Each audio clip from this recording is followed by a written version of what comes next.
성경 말씀 신약성경 요한복음 1장 9절에서 13절까지 말씀입니다. 요한복음 1장 9절에서 13절입니다. 신약성경 142쪽입니다. 참빛 곧 세상에 와서 각 사람에게 비추는 빛이 있었나니 그가 세상에 계셨으며 세상은 그로 말미암아 지음바 되었으되 세상이 그를 알지 못하였고 자기 땅에 오매 자기 백성이 영접하지 아니하였으나 영접하는 자 곧 그 이름을 믿는 자에게는 하나님의 자녀가 되는 권세를 주셨으니 이는 혈통으로나 육정으로나 사람의 뜻으로 나지 아니하고 오직 하나님께로부터 난 자들이니라. 아멘. 시간 관현악단 특주로 하나님께 영광 올려드리겠습니다.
시인 안도연이라는 사람이 쓴 너에게 묻는다라고 하는 시가 있습니다. 그 시를 보면 짧습니다.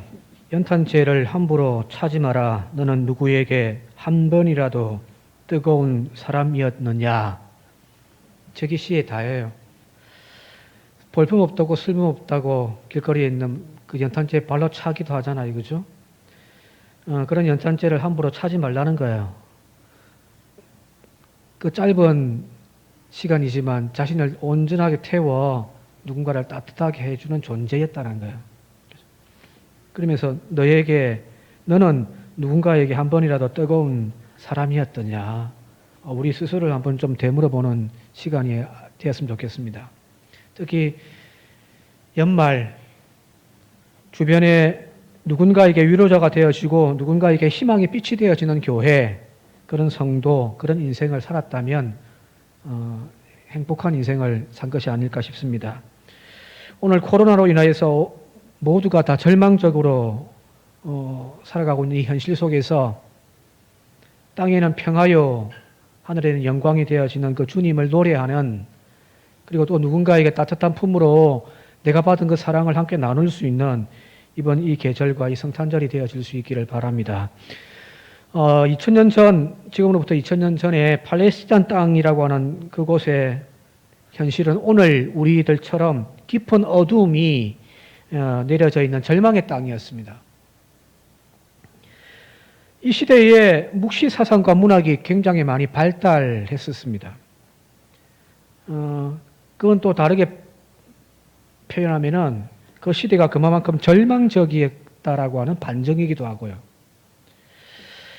역사적으로 어느 시대에나 희망을 찾지 못하는, 이 땅에서 희망이 없는 그 민중들은 땅에서 희망을 찾지 못하니까 하늘을 바라보는 거예요. 그리고 그 하늘로부터 우리 자신들을 구원할 메시아를 갈망하는 것이 바로 역사적인 흐름이었습니다. 예수님 탄생하셨던 그 당시도 마찬가지입니다. 이스라엘의 역사상 바벨론 포로 이후로 바벨론에게 포로로 잡혀갔죠. 그 이후로 이어서 바로 페르시아의 식민 지배를 받았지요. 바로 이어서 또 헬라라고 하는 제국의 식민 지배를 받고 지금 로마라고 하는 제국의 식민 지배를 받고 있는, 그래서 자기의 민족의 정체성도 흐릿해져 버리고 저 밑바닥에 살아가고 있는 민중들은 그야말로 막 허헉거리며 살아간단 말이에요. 우리가 일제시대도 경험해 보지 않았습니까? 그죠? 일제시대 때 얼마나 많은 참탈들이 있었습니까? 이런 절망적인 이스라엘의 역사 가운데 그 중간에 독립의 시간도 있었습니다. 헬라의 지배를 받고 있던 그 당시에 헬라의 정책이라고 하는 것이 지금으로 이야기하면 그리스, 그 알렉산드리아 대왕으로 인해서 세워진 그 헬라 제국에 의해서 이스라엘이 지금 지배를 받고 있는 거예요. 그런데 이 헬라 제국의 특징 중에 하나가 뭐냐면은 모든 식민 지배 국가들을 다 헬라화 시키는 거예요. 우리 일제시대로 이야기한다면은 한민족의 고유의 문화라든지 그 정신을 인정해 주는 것이 아니라 일제화 시켜버렸잖아요. 그죠? 언어도, 글도, 이름까지도. 그죠?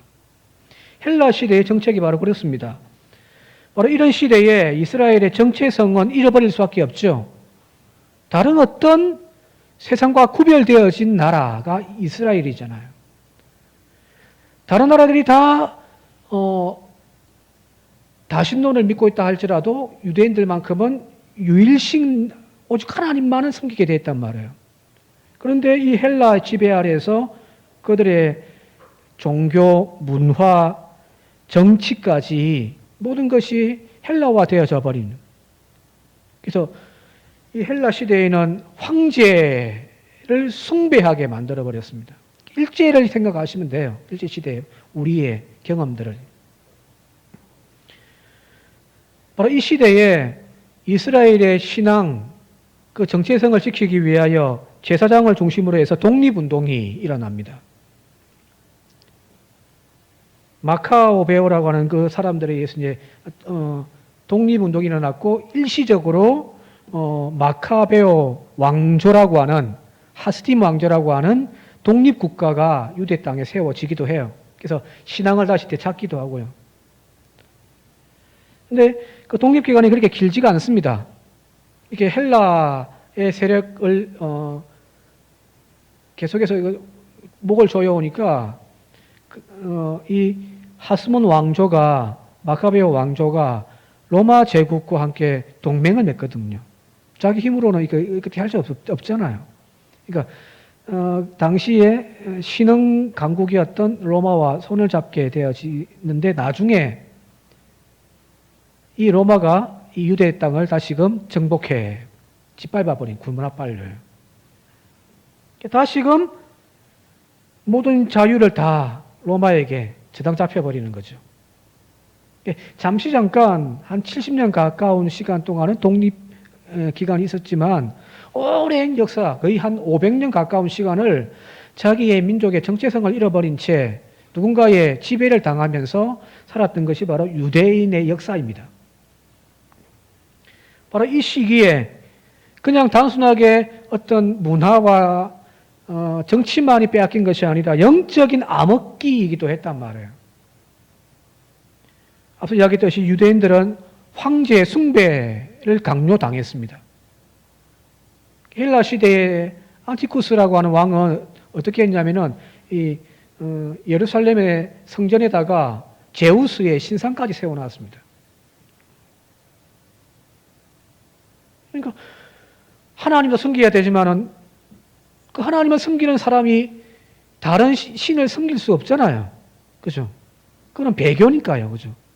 그런 걸 강요하다 보니까 수없이 많은 사람들이 목숨을 잃게 되어지는 그런 절망적인 시간을 보내게 되었단 말이에요. 자, 더 이상 인간의 힘으로 또 세상의 방법으로 이 현실 세계를 어떻게 타개낼 수가 없습니다. 그러다 보니 그들이 꿈꾸었던 것은 뭐냐면은 하나님이 직접 개입해 들어오시는 거예요. 그 엄청난 제국의 힘 앞에 어찌할 수 없는 자신들의 그 한계에서 그들은 하늘만 쳐다보는 거예요. 하나님이 개입해 들어오셔야 된다는 거예요. 이 민족과 이 개인의 문제들을 해결할 수 있는 것은 이제 하나님 손에 달려있다는 거예요. 그래서 그들이 갈망하고 꿈꾸었던 것이 뭐냐면 바로 자기들을 구원하여 줄 메시아를 기다리는 거예요. 바로 이런 신앙의 형태를 묵시사상 혹은 종말론 신앙이라고 합니다. 이 종말론이라고 하는 이 묵시사상은 유대인들의 특별한 어떤 신앙의 형태예요. 유대인들에 의해서 만들어진 거라고도 이야기를 합니다.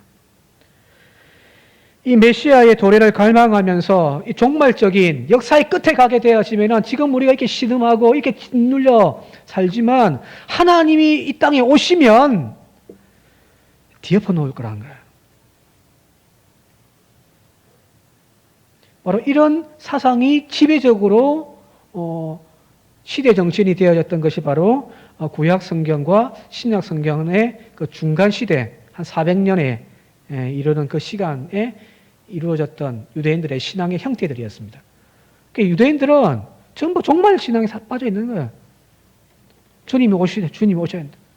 또 실제적으로 이사야부터 시작해서 포로기 이후에 적혔던 많은 예언서들이 대부분의 예언서들이 이걸 예언하고 있거든요. 메시아가 오실 거라는 거예요. 그러니까 그 말씀 붙잡고 하늘만 쳐다보고 있는 거예요. 왜? 땅에는 희망이 없으니까. 바로 이 신약 성경이라고 하는 것이 이 묵시사상, 종말론의 신앙의 토대 위에서 세워져 있는 하나의 체계체거든요. 절망 가운데 지금 하늘 보고 있는 거예요. 우리를 구원할 메시아를 기다리고 있는 거예요. 지금 코로나 때문에 전 세계가 지금 아까 기도하셨습니다만 1년 동안이라는 시간을 절망의 터널을 우리 지나왔잖아요. 그죠? 이거 언제 벗어요? 저도 답답해 미치겠습니다. 근데 지난 17일 날 목요일 날 정세균 국무총리가 그런 말을 했더라고요. 언론에 소개되어진 글을 보니까 이렇게 됐습니다. 코로나와 감염되어져서 지금은 캄캄한 터널을 지나고 왔는데 저 끝에서 가느다란 빛이 보이기 시작했다. 무슨 말이냐면 이제 백신 개발되어졌고 지금 영국이라든지 몇몇 나라에서는 이제 백신을 지금 이제 맞고 있으니까 그죠. 또 치료제 개발 소식도 지금 이제 전 세계적으로 있다 보니까 이 긴 절망의 터널 이제 끝이 보이기 시작한다는 거잖아요. 그죠? 그 표현을 저 끝에서 가늘한 빛이 보이기 시작한다. 지금 이스라엘 백성들 마찬가지예요. 그 절망의 시간들, 하늘만 쳐다보고 있던 그들에게 이제 빛이 비치기 시작했다는 거예요. 그게 오늘 읽은 9절 말씀입니다. 9절 말씀을 세 번역으로 한번 함께 읽어보도록 하겠습니다. 시작. 참 빛이 있었다. 그 빛이 세상에 와서 모든 사람을 비추고 있다. 한 400년이 넘는 시간 동안 그 절망의 시간들, 짓밟힌 시간들, 어찌할 수 없어 주님의 임재를 기다리고 있던, 메시아를 기다리던 그들에게 이제 빛이 비치기 시작했다는 거예요. 바로 이 빛이란, 이러면 우리가 잘 알고 있듯이 이 땅에 인간의 몸을 입고 오신 하나님, 그죠? 즉 예수 그리스도께서 오셨다는 거잖아요. 오셨어요. 빛이 오셨어요. 이게 그 절망을 내려놓고 절망을 노래하던 그들이 이제는 기쁨과 환희의 노래를 불러야 될 거 아니에요, 그죠? 이제 내일 당장 우리가 이제 백신 맞고 치료제 이제에서 이게 코로나에서 해방되어졌다 하면은 얼마나 기뻐요, 그죠? 자, 그런데 이 빛이 임하였음에도 불구하고 오늘 요한복음에 따르게 되어지면은 그렇게 절박하게 메시아를 기다리던 이 유대인들이 인간의 몸을 입고 오신 그 주님을 기쁨으로 환영하며 맞이하고 영접한 것이 아니라 오히려 그들 그 빛을 거부했다라는 거예요. 자, 5절, 10절, 11절 말씀 한번 읽어보겠습니다. 5절, 10절, 11절 시작. 빛이 어둠에 비치되 어둠이 깨닫지 못하더라. 10절. 그가 세상에 계셨으며 세상은 그로 말미암아 지은 바 되었으되 세상이 그를 알지 못하였고 자기 땅에 오매 자기 백성이 영접하지 아니하였단 말이에요. 그렇게 이 어둠을 밝힐 빛을 보내달라고 얼마나 기도하며 기다렸겠어요. 근데 빛이 쫙 그 어둠 속에 비쳤단 말이에요. 근데 문제는 그 어둠이 그 빛을 영접하지 않더라는 거예요. 이 말이 안 되죠, 그죠? 왜 그들은 기다리던 메시아를 알지도 못하고 영접하지도 아니하고 거부했을까요? 이게 좀 이상하잖아요, 그죠? 오랜 시간 동안 그렇게 기다렸는데, 자, 여러분들 이 마스크 벗고 이제 일상으로 돌아가기를 원하시죠, 그죠? 자, 근데 만약에 이제 그렇게 하기 위해서는 백신을 맞아야 될 거 아니에요? 백신 맞으실 분들 당장 우리나라는 한 70%가 맞겠다고 하는데 다른 나라들 조사해 보면은 40%도 안 돼요. 희한하죠, 그죠? 그렇게 기다리던 백신이 나왔음에도 불구하고 불안해서 못 맞겠다는 거잖아요, 그죠? 과연 그런 건가? 빛이 어둠 속에 비쳤는데 그렇게 기다렸던 그 메시아가 오셨음에도 불구하고 왜 유대인들은 그 메시아를 영접하지 아니하였을까란 말. 이걸 좀 이해하기 위해서 철학자 플라톤, 소크라테스의 제자였던 플라톤의 유명한 동굴 비유라고 하는 것을 좀 들어서 좀 쉽게 설명하려고 합니다. 그림을 좀 보시면은 좀 이해가 될 거예요. 자, 땅 속에 동굴 하나가 있습니다. 그 안에 사람들이 살고 있는데요. 이 사람들은 태어날 적부터 평생을 죽을 때까지 저 동굴 안에서 벽만 바라보고 사는 거예요. 그래서 발과 손목이 쇠사슬로 묶여 있어요. 나갈 수도 없습니다. 그리고 이제 몸도 돌릴 수가 없어요. 오직 저 앞에 있는 스크린 같은 벽만 보고 있는 거예요. 그리고 이 동굴 뒤에는 불빛이 하나 있어가지고 그 불빛 사이에 담장이 있는데 거기에 이제 사람들이 이제 이게 그 어떤 동물의 형상이라든지 나무의 형상이라든지 지금 보이신가요? 그런 형상들을 이렇게 이제 불빛 가운데 이렇게 비추고 있는 거예요. 그러면 이 이제 인형들이 움직이면 저 벽에는 그림자가 생겨가지고 말이 지나가고, 그죠? 새가 막 날아다니고 할 거 아니에요? 이제 평생 저것만 보고 있는 거예요. 그림자만.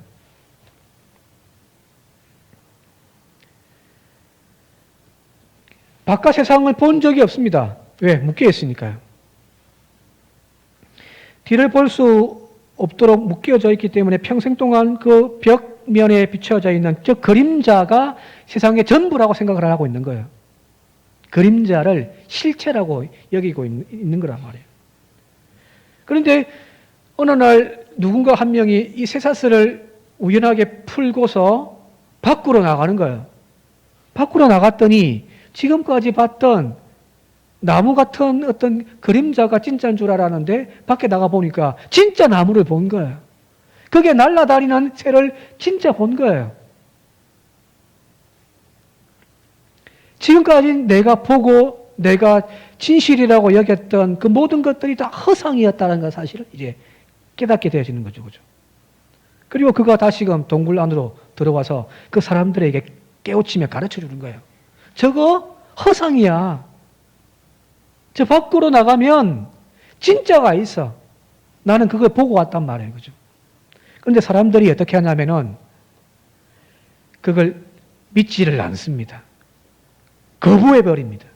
심지어는 그를 죽여버리기까지 한단 말이에요. 그게 저 동굴 비유입니다.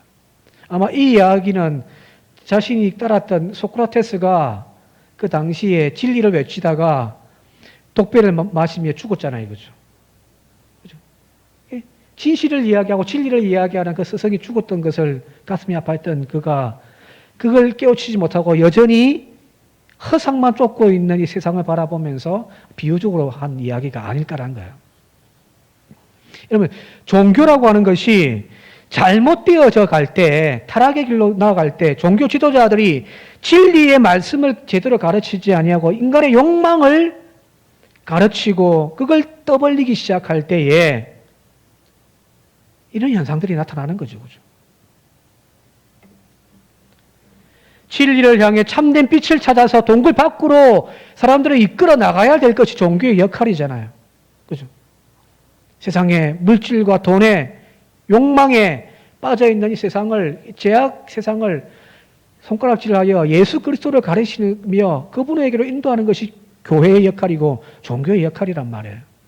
그런데 종교가 잘못되어질 때 오히려 사람들을 세뇌시켜버리는 거죠. 진리가 아닌 것을 가르치기 시작할 때에 우리는, 교인들은 어떻게 되냐면 허상만 보고 있는 거예요. 근데 누군가가 와서 이야기를 해요. 이건 허상이야. 이건 아니야. 진리는 저기 있단 말이에요. 진짜는 저기 있다고 이야기할 때에 사람들은 어떻게 하냐면은 내가 지금까지 믿었던 것을 믿으려고 한단 말이에요. 자, 여기 오늘 요한복음이 다른 복음서에 비해서 예수님의 탄생에 대한 이야기를, 그죠? 이 땅에 오신 이야기를 다르게 표현하고 있잖아요. 마태복음은 수태고지가 있고 처녀가 잉태하여 아이를 낳는데 성령으로 이 아이가 잉태한다. 그런 이야기가 쭉 나와 있단 말이에요. 근데 여기 요한복음은 좀 이상하게 지금 표현하고 있단 말이에요. 왜 예수님의 탄생에 대한 이야기를 이런 다른 형식으로 지금 전하고 있는가? 요한이 하고 싶은 말이 뭐였을까라는 거예요. 아기 예수님이 탄생했다. 그거는 누구나 다 축하할 일이잖아요. 그죠? 여기 요한이 하고 싶은 것은 너희들이 그렇게 기다리고 기다리던 이 어둠의 세상을 밝힐 빛이 오셨는데 오히려 너희들은 그 빛을 거부했단 말이에요. 그걸 이야기하고 싶은 거예요. 지금 유대인들은 지금 자신들의 신념의 동굴 속에 가두어져 살면서 그 고달픈 현실 속에서 벽만 바라보고 있는데 그 벽에 그려져 있는 그림자 메시아만 보고 있는 거죠. 그림자 메시아만 보고 있단 말이에요. 그런데 참빛이 지금 동굴 속으로 들어왔어요. 어둠을 뚫고. 그런데 그들은 그 빛을 거부하는 거죠. 왜요? 다르단 말이에요. 내가 지금까지 꿈꾸고 바라보았던 그 메시아와 다른 빛이 오니까 이건 아니야라고 하는 거죠. 그래서 바리새인들과 종교 지도자들은 자신들의 그 신념, 율법이라고 하는 그 신념, 그 종교 사상에 반하여 가르치고 있는 예수를 거부해버리잖아요. 그렇죠?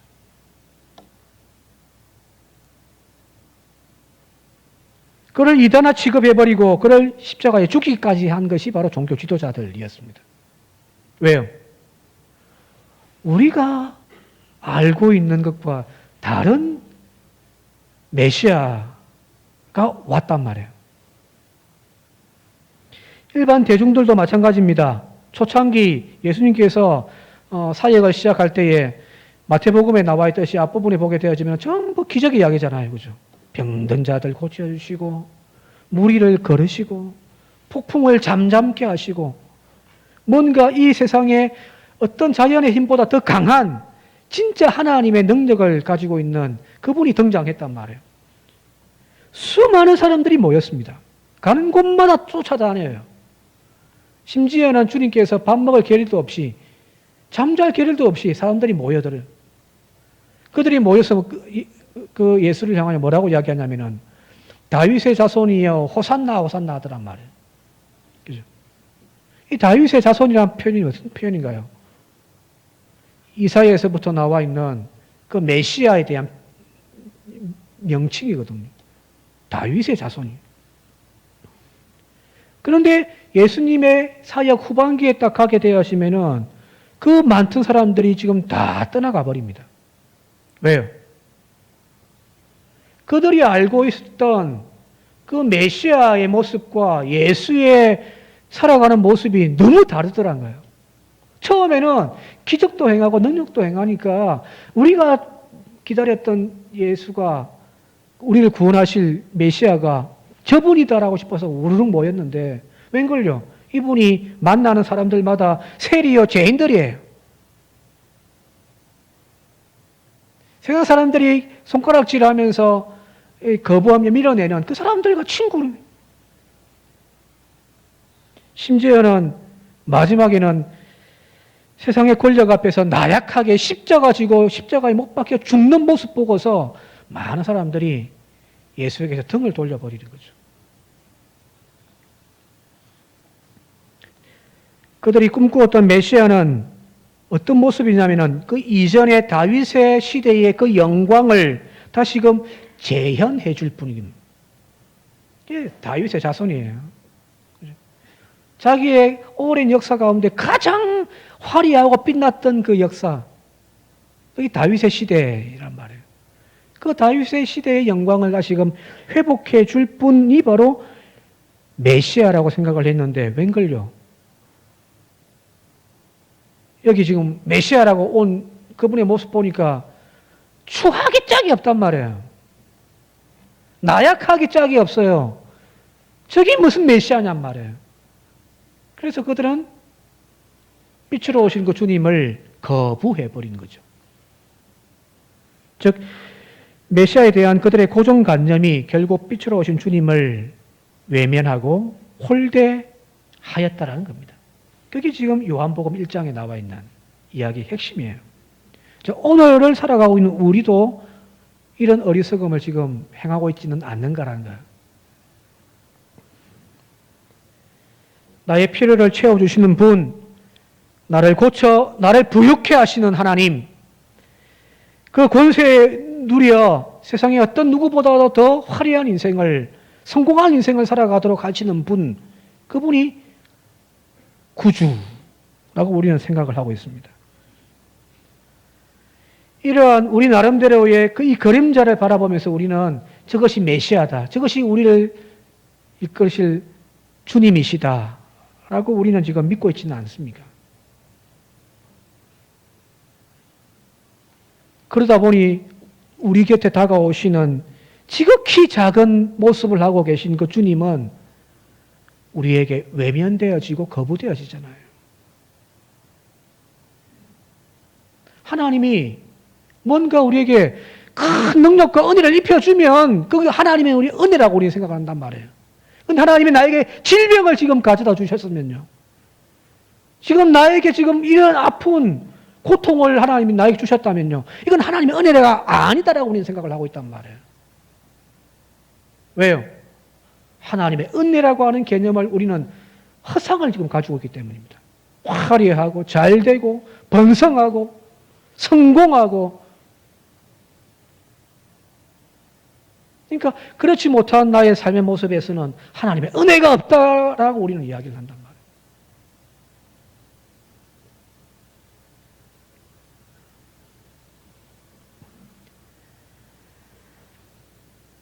어느 순간 우리는 우리 곁에 다가오시는 지극히 작은 자의 모습으로 다가오시는 그 주님을, 그 예수님을 우리는 지금 외면하고 거부하고 있지는 않습니까?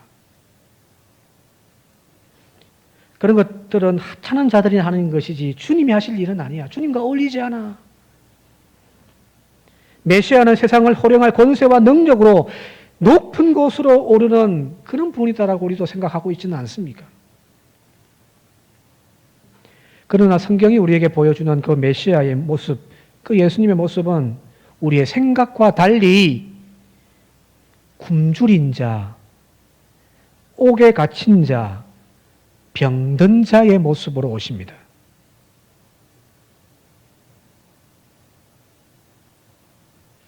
화려한 모습, 능력의 모습, 모든 것이 풍족하여 우리를 채워주실 것 같은 그런 주님의 모습으로가 아니라 주님은 가장 비천하고 낮은 자의 모습으로 오신단 말이에요. 마태복음 25장 35절에서 36절 말씀을 함께 읽어보겠습니다. 시작. 내가 줄일 때에 너희가 먹을 것을 주었고 목마를 때에 마시게 하셨고 나그네 되었을 때에 영접하였고 헐벗을 때에 옷을 입혔고 병들었을 때에 돌보았고 옥에 갇혔을 때에 와서 보았느니라. 40절. 임금이 대답하여 이르되 내가 진실로 너희에게 이르노니 너희가 여기 내 형제 중에 지극히 작은 자 하나에게 한 것이 곧 내게 한 것이니라. 무슨 말인가요? 헐벗고 병들고 옥에 갇힌, 네가 도와주고 네가 보살펴 주었던 그가 바로 나였다라는 거잖아요. 바로 이들은 세상에 전혀 관심도 받지 못하는 사람들이었습니다. 그런데 주님은 바로 그런 사람들의 모습으로 우리 곁에 찾아오셨더라는 거거든요.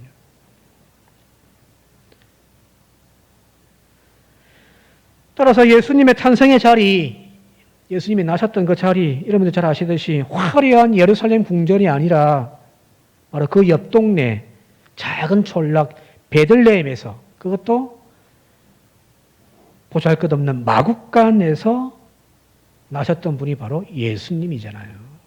그죠? 그러니 우리가 지금까지 꿈꿔봤던 메시아의 그 상과 지금 우리 곁에 실제로 오셨던 그 주님은 전혀 매치가 안 되는 거죠. 종교와 정치의 중심지였던 그 예루살렘이 아니라 그곳에서 자신의 이름을 날리며 세상에 알린 것이 아니라 가장 미천하고 가난한 동네, 갈릴리라고 한 동네 중에서도 나사렛이라는 곳에서 주님은 자라셨단 말이에요. 이 나사렛이라는 동네가 얼마나 촌동네인지,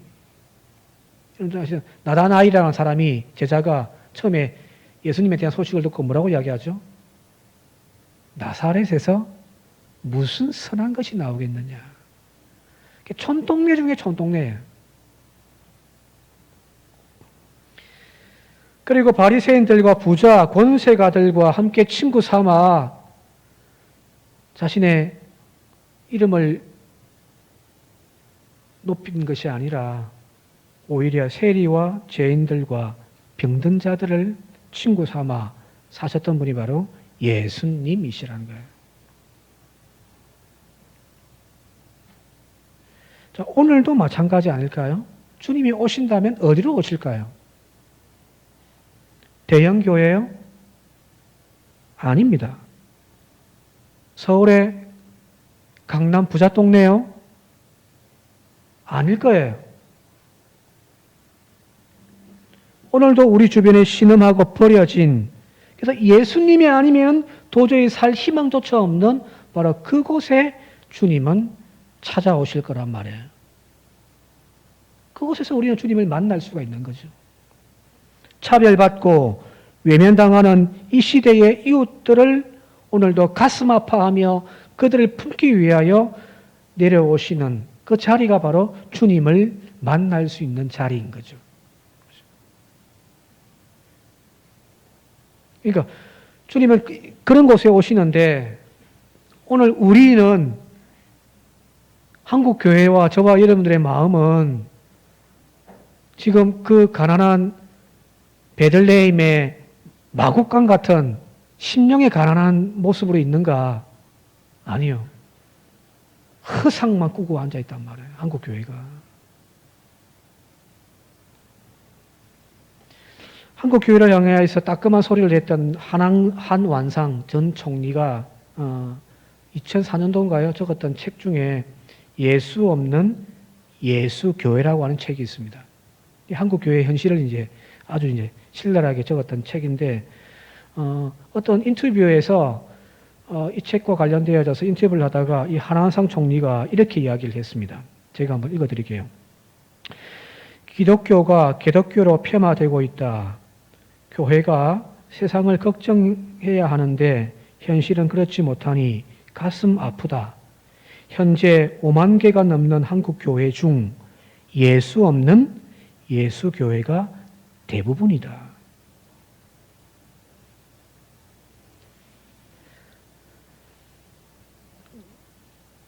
저기 예수 없는 예수 교회. 타이틀은 그죠? 예수교 장로회 그죠? 기독교 장로회 그죠? 근데 실제로 그 안에 들여다보게 되어지면은 예수가 없단 말이에요. 물론 없단 말이 그냥 좀 과하긴 합니다만은. 자, 이 한완상 전 총리가 던졌던 말처럼 과연 우리는 예수님의 가르침과 삶을 따르고 있는가라는 거예요. 우리 안에 예수가 있습니까? 복음서에서 수없이 많이 등장하는 가난한 자, 병든 자, 세상의 속박에 정신분열을 일으키고 살고 있는 그 사람들을 품고 그들과 벗이 되어지고 그들과 함께하는 교회와 신앙인가요? 뭐 다른 교회 다 제쳐놓고 우리 교회만. 우리 교회가 이 지역에 정말 배고프고 가난한 사람들 함께 울고 함께 하고 있는가요?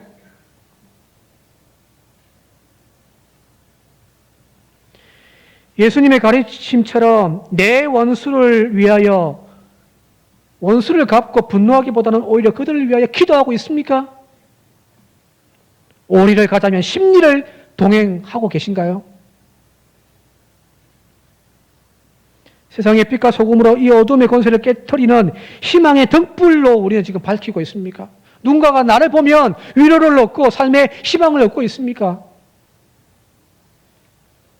썩은 세상에 살맛 나는 그 소금을 맛을 내는 우리의 삶을 살고 있습니까? 다른 사람의 허물을 보고 비난하기는 바쁜데 오히려 내 눈에 들불을 바라보면서 가슴 아파하며 나 스스로의 가슴을 치고 살고 있습니까? 무엇을 먹을까? 무엇을 마실까? 무엇을 입을까를 염려하기보다는 먼저 그 나라와 그 일을 구하며 내 생명 다하며 내 생명 던지며 살고 있습니까? 자, 많습니다만 몇 개만 이야기한 거예요. 예수님의 가르침 중에 몇 개만 이야기한 거예요.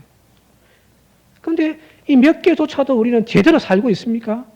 우리 교회가 그런 역할을 감당하고 있습니까?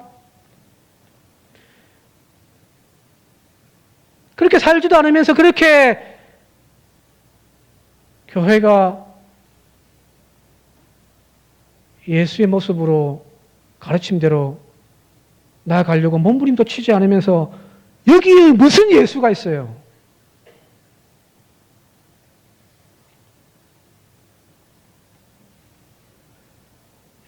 이름은 예수교회예요. 이름은 크리스찬들이에요. 이름은 목사예요. 근데 그 내면의 삶은 전혀 예수가 없단 말이에요. 주님의 말씀에 100가지 말씀 중에 한 가지라도 그거 붙잡고 그렇게 살아보려고 몸부림도 안 쳐요.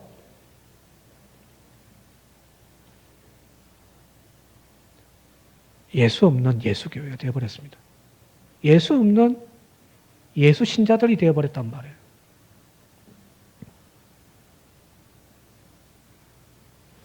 예수가 가장 많이 외쳤던 곳, 정작 예수님의 가르침과 긍휼, 그 사랑 가슴 품고 나아가려고 조차 하지 아니하고 여기가 좋사오니 여기에 초막셋을 짓자고 하는 교회의 모습으로 지금 전락되어져 있지는 않는지, 세상의 부패와 썩음에 침묵하고 외면하고 있지는 않는지, 저 죽어가는 이웃의 신음소리에 나는 종교인이라고 하는 그 정기를 지키기 위하여 외면했던 제사장의 모습은 아닌지, 더 높은 것, 또 풍요로운 것들을 보상해달라고 오늘도 하나님 옷자락 붙잡고 기도하고 있는 한국교회 모습은 아닌지, 그런 성도들은 아닌지.